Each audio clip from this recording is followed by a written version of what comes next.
આજે 23 એપ્રિલ અને દર વર્ષે 23 એપ્રિલના રોજ વિશ્વ પુસ્તક દિવસ અને કોપીરાઇટ દિવસ ઉજવવામાં આવે છે. પરંતુ શું તમે જાણો છો કે વિશ્વ પુસ્તક દિવસ 23 એપ્રિલના રોજ શા માટે ઉજવવામાં આવે છે? તો આજે વાત તેના ઇતિહાસ અને મહત્વની. નમસ્કાર, TV13 ગુજરાતીના ડિજિટલ પ્લેટફોર્મ સાથે હું ઉર્વિશા. પુસ્તકો આપણા જીવન સાથે ખૂબ જ ઘનિષ્ઠ નાતું ધરાવતા હોય છે. બાળપણથી તેની સફર આપણી સાથે શરૂ થાય છે અને ઉમ્રભર કંઈક ને કંઈક આપણને તે શીખવે છે.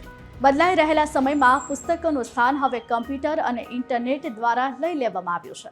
આ માટે હવે તેનો ઉપયોગ સતત ઘટી રહ્યો છે. ખાસ કરીને મોબાઈલનું પ્રભુત્વ વધતા પુસ્તકો સાથેનો નાતો ઘણો ઘટી ગયો છે. મનુષ્યના જીવનમાં પુસ્તકોનું મહત્વ અને ડિજિટલ યુગમાં પુસ્તકો સાથે મનુષ્ય વચ્ચેના અંતરને ઘટાડવા હેતુ આ દિવસની ઉજવણી કરવામાં આવે છે. યુનેસ્કોએ લોકોને પુસ્તકોના મહત્વ વિશે શિક્ષિત કરવા માટે 23 એપ્રિલને વિશ્વ પુસ્તક દિવસ તરીકે ઉજવવાનું નક્કી કર્યું. તેની શરૂઆત વર્ષ 1922માં સર્વેટ્સ પબ્લિશિંગ હાઉસના ડિરેક્ટર વિસેન્ટ ક્લેવેલ દ્વારા કરવામાં આવી. તેમણે મિગુએલ ડી સર્વેટ્સના સન્માનમાં આ દિવસની ઉજવણી શરૂ કરી.